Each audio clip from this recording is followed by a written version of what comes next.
Hello friends, welcome to Affairs Cloud. We learn to lead. My name is Vikas. So friends, in today's video we'll be looking at the most important current affairs of the topic international affairs from February month. The questions in this video are very important, so do watch the video till the end. Hit the like button, share the link of this video with your friends, and if you haven't subscribed to our channel, do subscribe. So let's start with our video, but before that we have something important to tell you about. We have an app by the name Carriers Cloud which you can go and download through the Play Store. Once you have downloaded the app, you will open the app and you will see this type of screen. In this, you can go and log in with your Google account, that is your Gmail ID. Then once you have logged in, then you will be moved to this page where you can see a window. If you click on the current affairs section here, then you will be moved to this page. Now this is where magic happens. This is the course where there are two courses provided by us. First, you should know it is of 1 year and 2 years. So choose your course accordingly. What we are providing and what is the reason behind that you should purchase course of current affairs from us, and what are the important details about it. First thing, you should know that we provide you current affairs in both English and Hindi. Okay. Also, we provide you here current affairs daily. PDFs are provided daily. The important factor here to remember is we are providing PDF to you daily. Okay, that contains question answers of the daily current affairs. They are explained in a much easy way where you can grasp the knowledge and do your revision. Okay, apart from app, we provide you with question answers. Then on every day we provide you 20 question answers quiz, daily 20 questions quiz. So imagine how much it will benefit you in your preparation. Then we provide you same thing for weekly. In weekly we take a quiz of 50 questions. Then question answers of week, we provide you a book, PDF is provided you weekly of the compiled questions of the whole week. Similarly for monthly also, ebook is given, your quizzes are taken, question answers PDF. Then apart from it, we also help you to prepare for banking papers. All the banking exams you can go refer to our videos and our courses here. You can see here the we provide you banking and economic quiz of 157 questions. Okay, then topic wise PDFs are covered. As you can see, we are making videos on indexes and reports, important days, the books and authors, all the events that are taking place in individual months. So these PDFs are provided to you and they will help you a lot in your preparation for journal awareness, your journal studies, as well as for current affairs. Then you can see we also provide you current affairs for state-wise current affairs are provided to you. Apart from this, I have a gift for all of my friends here. If you use my code Vikas10, you will be getting a straight 10% discount on the purchase you make. So when you are about to check out and do the payment, just before the payment, you will be getting an option to use the promo code. There you can put the Vikas10, the code, and you will be getting an extra 10% discount on the total purchase you make there. So let's start with our video. So the first topic we'll be discussing today is COVID Performance Index.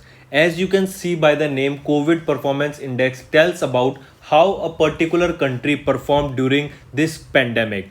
How were the facilities provided by the government? How were they dealing with the rise in cases, or how were they dealing with the equipment and the supplies related to medical? Alright, so this COVID Performance Index is released by a Lowy Institute, that is an Australia based company. I repeat, important question related to this topic is who released this report? Who released COVID Performance Index? Second question, what is the rank of India in COVID Performance Index released by Lowy Institute? Third, what is the score of India and which country topped in the COVID Performance Index? So let's look at all the questions. First of all, COVID Performance Index. This index is released by Lowy Institute. Lowy Institute. This is your Australia based Lowy Institute. Alright, this is an Australia based company, Lowy Institute. Then if we talk about the rank of India, the rank of India is 86th out of total 98 countries of which this COVID performance index was released. Then the score of India was 24.3. Then if we talk about the first rank was of New Zealand, second rank was of Vietnam in this COVID performance index. That means New Zealand tackled COVID with or this tackled this pandemic very well as compared to other countries. All right. So if we look at some of the details, according to the COVID Performance Index, Deconstructing Pandemic Response is released by Australia-based Lowy Institute. India with a score of 24.3 was ranked at 86 out of 98 countries. Alright, then the basis of its response toward tackling the pandemic, New Zealand topped the list followed by Vietnam and Taiwan. So New Zealand topped it with then followed by Vietnam, and on third it was Taiwan. The index based on the public available data till 9 January 2021, and China was excluded from this ranking because lack of public data available or the lack of data available on testing due to China's non-transparency. Then 86 rank of India with a score of 24.3. Just you need to know the score of India. Don't learn the score of other countries. First was New Zealand, second was Vietnam, third was Taiwan. Then next we'll be talking about world tourism. As a report released by United Nations World Tourism Organization, it suggested or it gave a detailed idea that there was a decline of about 74% in tourism in 2020. Alright, so the year 2020 has been recognized as the worst year for tourism. Alright, I repeat, United Nations World Tourism Organization, United Nations World Tourism Organization released a data in which they told that about 74% tourist decline was seen in 2020. So 2020 has been described as the worst year for tourism. All right, and this was released by United Nations World Tourism Organization. In accordance with the latest United Nations World Tourism Organization World Tourism Barometer, the year 2020 was the worst year on record as the global tourism suffered adversely due to international travel bans implemented to contain the COVID-19 outbreak. The world saw a global tourism decline of 74%, which resulted in 1 billion fewer international arrivals than 2019. The travel ban resulted in an estimated loss of 1.3 trillion in export revenues. It is estimated that it is more than 11 times the loss recording the 2009 global economic crisis. Alright, that means it was 11 times the loss recorded during the 2009 global crisis. So tourism sector has been affected very badly due to this pandemic going on. Alright, so remember this report was released by United Nations World Tourism Organization. Alright, next we'll be talking about investment in skill, why it is important. Recently, there has been a data or report by the name Upskilling for Shared Prosperity. This report, Upskilling for Shared Prosperity, was released by World Economic Forum. This report suggested that if we invest in skill, then the amount of GDP boost will be of about $6.5 trillion by 2030.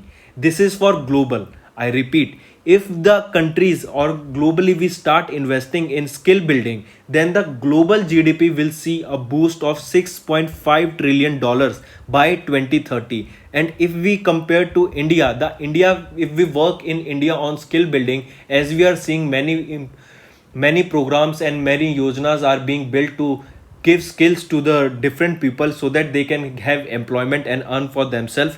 So if we are talking about India, there will be, and if we invest in skill building in India, the Indian GDP will see a boost of 40 lakh crore rupees by 2030. That is a huge number.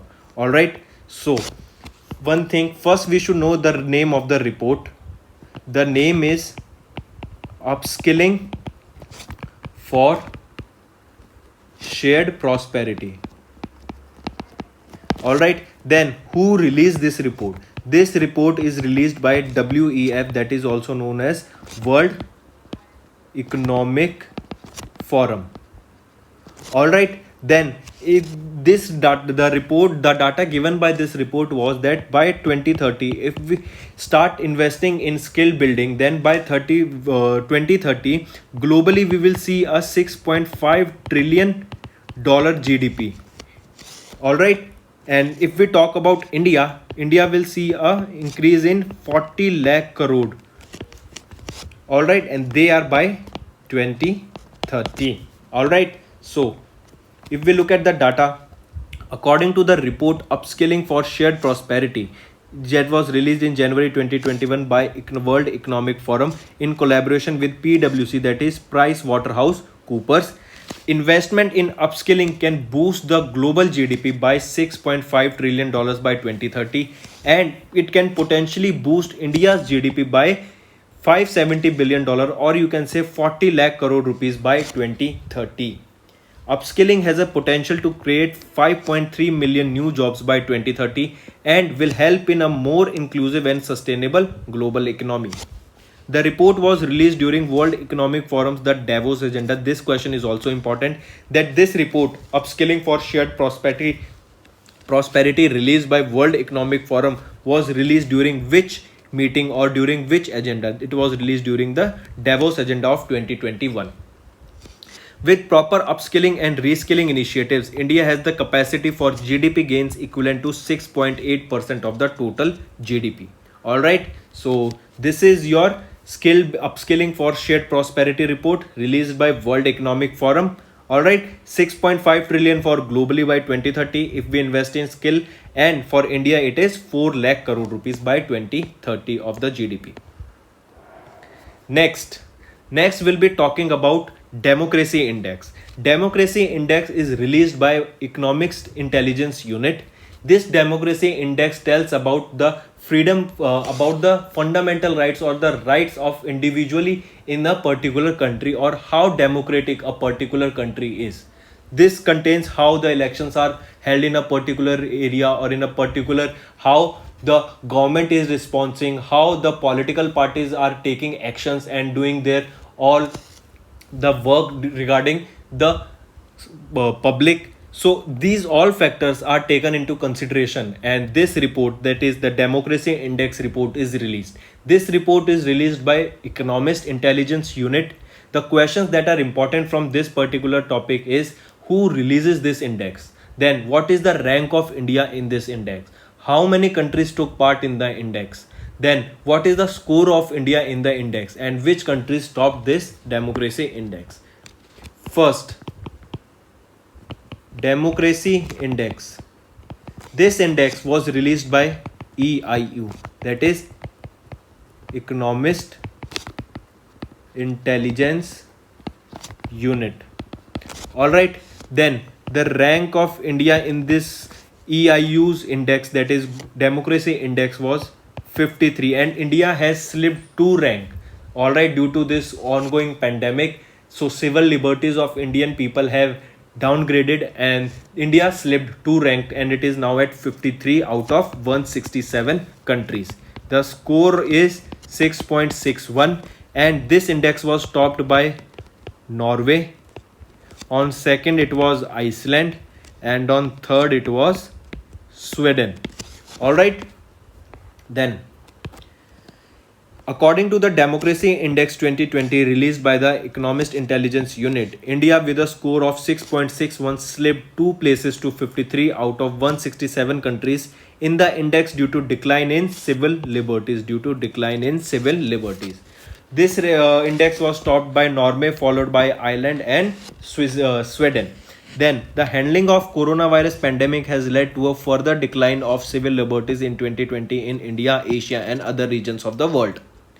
The ranking are based on 5 categories, that are electoral process, functioning of government, political participation, political culture and civil liberties. All right, then moving on. If we look at the top three countries, they are Norway, Iceland, Sweden. Then India's rank is 53. You need to know the score of India only, that is 6.61. And the bottom three countries are in 167, it is North Korea, 166 is Congo, and 165 rank was of Central African Republic. Alright, so this is your democracy index that is released by Economist Intelligence Unit EIU, and the rank of India is 53. Do remember that. Then next we'll be talking about that in schools, we as we used to saw earlier that in India government schools there was a scheme by the name by midday meal. So what midday meal used to do was to provide free food or a free meal to the students who used to study in school. So as lockdown took place, that scheme has been shut down, and because there are no students going to school, so there the meal they used to eat has been reduced. So on a data that has been released by World Food Program suggest in also remember that this data was released by World Food Program along with UNICEF. Their data suggests that there are about 39 million in meal schools. I repeat, 39 billion in school meals have been missed globally due to COVID-19 pandemic. All right, and remember this data of 39 billion in school meals have been missed. It has been released by whom? World Food Program and UNICEF. All right, due to basically this suggests that now the students or the small children are not getting their meals properly, so they can move towards malnutrition. All right, malnutrition can also be a big category that these people are worried about now. So the United Nations of Children Fund, UNICEF, Office of Research, and the World Food Program have released a new report. The name of the report is COVID-19 Missing More Than a Classroom, the Impact of School Closures on Children's Nutrition. This suggests that more than 39 billion in school meals were missed due to closure of schools due to COVID-19 pandemic. If we look at gist of the report, around 370 million children across the globe whose source of daily nutrition were the school meals have missed 40% of in-school meals due to closure of schools due to pandemic. Recent estimate shows that around 24 million school children are at a risk of dropping out of schools due to pandemic. The pandemic has resulted in a 30% overall reduction in the coverage of the essential nutrition programs like school feeding, micronutrient supplementation, nutrition promotion programs in low and middle income countries. During the first 9 months of 2020, around 13 million school children received WFP based support as compared to 17.3 million in 2019.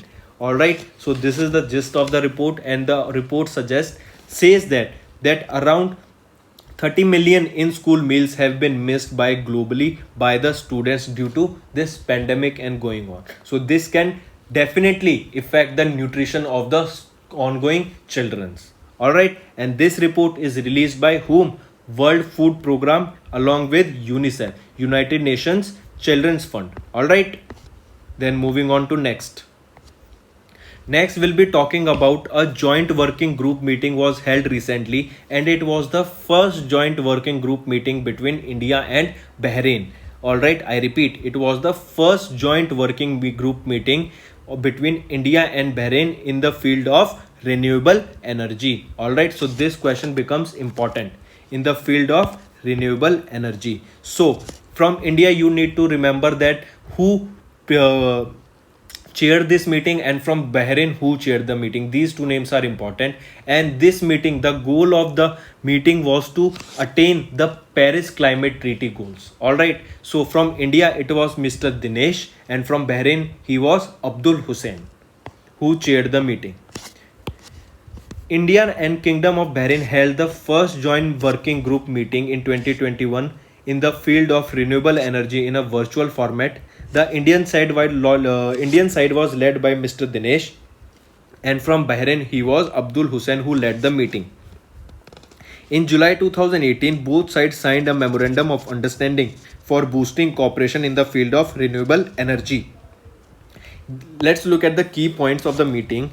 Both sides emphasized on the importance of renewable energy to meet the climate change goals for Paris Climate Agreement. As I just said, The importance of renewable energy, we all know how important is renewable energy for the climate. It will reduce the pollution if we start shifting to renewable resources. So the goals were of the same as that were defined by the Paris Climate Agreement.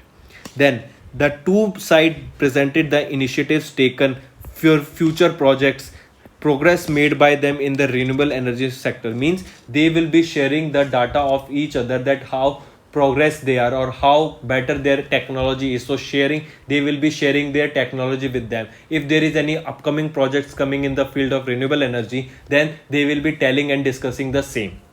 Both countries agreed to share the best practices, experiences, and expertise in the renewable energy sector. Alright, so this was your first joint working meeting between India and Bahrain in the field of renewable energy. And from India, he was Mr. Dinesh, and from Bahrain, he was Abdul Hussain, who chaired the meeting. Next, we'll be talking about the world's biggest offshore wind farm.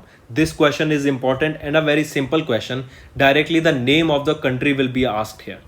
World's biggest offshore wind farm is being built where? It is being built at South Korea, or it can be asked who is building the world's biggest offshore wind farm. The country's name is South Korea, and the target of South Korea is to achieve carbon neutrality by 2050. Alright, then if we look at the data, South Korean President Moon Jae-in has announced a $43 billion deal to create world's biggest offshore wind farm, a major component of South Korea's Green New Deal. With this deal, the South Korean government plans to attain the carbon neutrality by 2050. Alright, then if we talk about the wind farm, the plant is planned at the southwestern coastal town of Sinan. Maximum production capacity is 8.2 gigawatts, that is equivalent to 7 nuclear power generators. This will boost the wind power capacity up to 16.5 gigawatts by 2030. This will reduce South Korea's excessive reliance on imported coal and nuclear power plants from other countries. Alright. Next, we'll be talking about Denmark. Denmark is creating the world's first energy island in North Sea. Three information is given from this particular line. Who is creating the world's first energy island? Denmark. Denmark is creating dash in the North Sea. What? Denmark is creating world's first energy island in the North Sea. Then next question can be, Denmark is creating the world's first energy island in the dash. So where? It is in North Sea. Alright. So it is Denmark creating world's first energy island. And where is this being built? It is being built in North Sea. Alright. And remember, the aim of Denmark is to reduce the greenhouse emissions by 70% by 2030. Alright. So to reduce the greenhouse gases by 70% by 2030, this is their goal. Then if we look at the data, on February 2021, the government of Denmark approved the plans to build the world's first energy island, artificial island in the North Sea that will produce and store green energy enough to cover the electricity requirement of 3 million households in Europe. The construction of the island will cost around 210 billion Danish krone, or you can say about 2.4 lakh crore rupees. Energy target of Denmark is to reduce the greenhouse gas emissions by 70% by 2030. That is to go and achieve the levels of 1990. Alright, so the levels of greenhouse gases that were in 1990, the aim is to achieve that. Alright. Then if we talk about the Green Energy Island, this is the biggest construction project in the history of Denmark. The government stake will be of 51% and the rest, the 49%, will be held by the private sector. The island will be constructed in about 80 kilometers away from the west coast of Denmark, and the initial capacity of the surrounding wind turbines will be 3 gigawatts. The island is expected to commence or to operate by 2033. Alright. So this is your world's first energy island that will be built by Denmark, and where this will be built in the North Sea. Alright. Next we'll be talking about The food security. 47th session on the world's food security was endorsed the first ever voluntary guidelines to end world hunger. All right, I repeat, United Nations Committee for the World Food Security endorses voluntary guidelines to end world or the to end hunger. All right. Then, if we talk about it, during the 47th session on the United Nations Committee on the World Food Security, which took place virtually from February 8 to 11, 2021, the members, this line is important and do pay attention. Members of the CFS, that is Committee on World Food Security, endorsed the first ever voluntary guidelines on food systems and nutrition. The guideline aims, see, this is also important. The guideline aims to achieve the United Nations 2030 Agenda for Sustainable Development and its Sustainable Development Goals, and are intended to support the implementation of the UN Decade of Action on Nutrition. All right, so basically they will be focusing on to providing nutrition to the people who are not accessible to the food on a regular basis. Here they will be giving information and providing awareness from which food you can gain a particular nutrition, which food is beneficial in which particular climate. All right, so all this information will be provided, and that will help also the people. They will be providing with the nutritions and the food supplements so that there is no hunger and there is no malnutrition among the children. All right, so the guidelines, the focus on the 7 areas. There are basically 7 areas on which this everything focuses on. They are transparent, democratic and accountable governance. Means the government is basically held responsible if the people of that particular nation or country are not able to get food. So who is accountable? The government is accountable. All right, questions will be asked from the government itself. Then sustainable food supply chain to achieve health diets in the context of economic, social and environmental sustainable and climate change. Equal and equitable access to healthy diets through sustainable food systems. Food safety across sustainable food system. Then people-centered nutrition knowledge, education and information. Gender equality and women's empowerment across the food system. Resilient food systems in humanitarian context. All right, so these are the these are the 7 guidelines that are basically focused upon. All right, so this is your 47th session on the world food security that was endorsed, that is endorsing the first ever voluntary guidelines to end world hunger. All right, then moving on to next we'll be talking about that India has topped the world's 11% of the global death in road accidents. All right, I repeat, in the data released by the World Bank in a report by the name Traffic Crash Injuries and Disabilities, the data came out that India has topped the world with 11% of the global deaths in road accidents only. All right, so this report is released by World Bank. All right, then the name of the report is also important, that is Traffic Crash Injuries and Disabilities.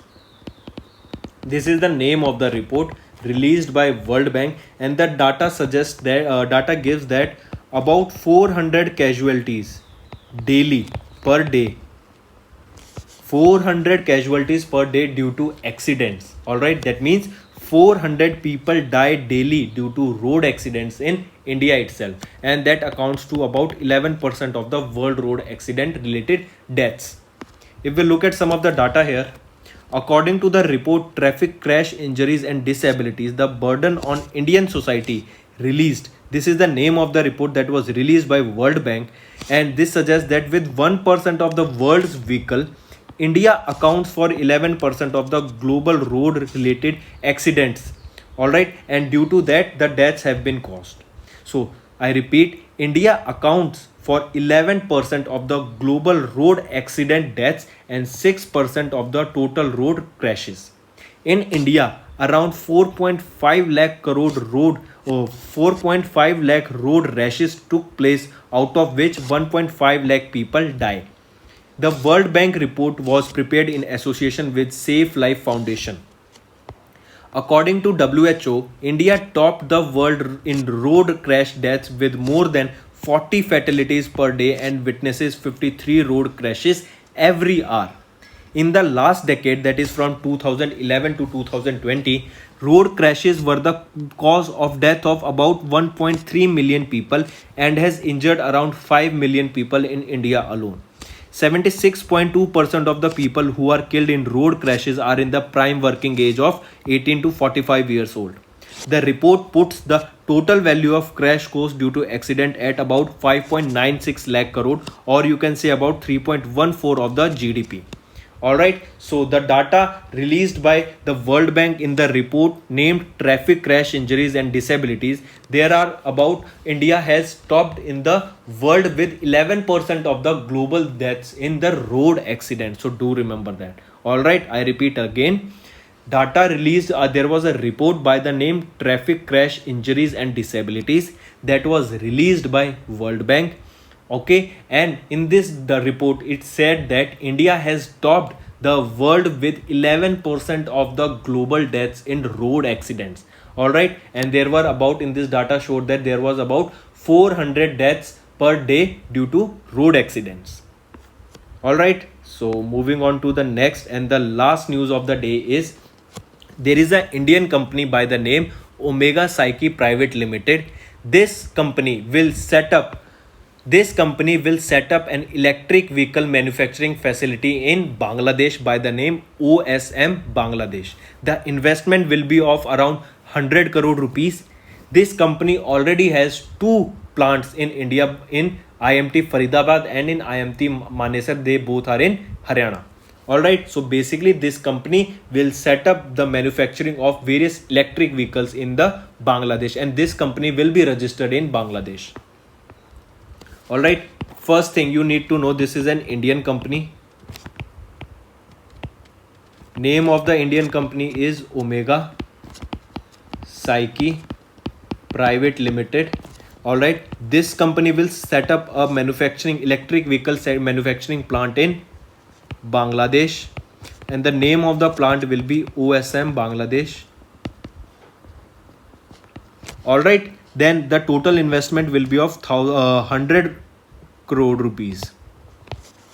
Alright, then this company already has two plants in India. Both are in Haryana, IMT Faridabad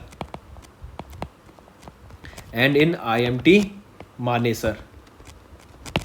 Alright, so if we look at the data, Omega Psyche Private Limited has announced that it will set up electric vehicle manufacturing facility known as OSM Bangladesh near Dhaka in Bangladesh with investment of 100 crore rupees. This will be the first project of any Indian electric vehicle in international market. The EV manufacturing company will be registered in Bangladesh. So this question also becomes important, that it can be asked in such a way that what is the name of the first company from India that has been into international market? That is your Omega Psyche Private Limited. Alright, then the vehicles of Omega Psyche will be powered by lithium ion batteries and with the powertrains built in Bangladesh. Alright, then with this technology from India. Alright, so basically this is here is saying that the vehicles will be powered by lithium ion batteries. Then next thing, the project will be a modern greenfield facility. That means they will be taking care of the pollution. Then next, key information related to this company or this project is Omega Seco Mobility is the mobility arm of the Omega Psyche Private Limited that will provide smart green solutions from e-commerce, cargo and logistic companies.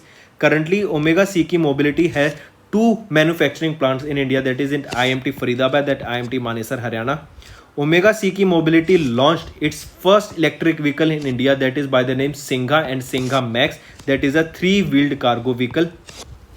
It will also invest 200 crore rupees in India that will focus on the research and development and manufacture all cutting edge technologies and IT driven businesses in the e-mobility segment. But now it focuses on the electric mobility. Alright, so this is your Omega Psyche Private Limited. This is an Indian company, and this company will be building a electric vehicle manufacturing plant in Bangladesh by the name OSM Bangladesh, and the investment will be of 100 crore rupees.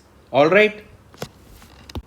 So friends, this was our video. I hope you enjoyed our video. If you liked our video, do hit the like button, share the link with your friends, and if you haven't subscribed to our channel or if you are new to our channel, then do subscribe because it motivates us to bring a better content for you guys.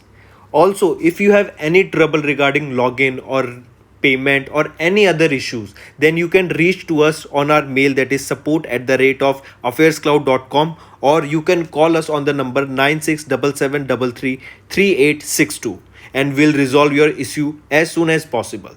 Also, you should go and check our courses that are available at a very reasonable price, and that will help you to boost your preparations for upcoming government exams. You can use the code Vikas10 to get a straight 10% discount on any purchase you make.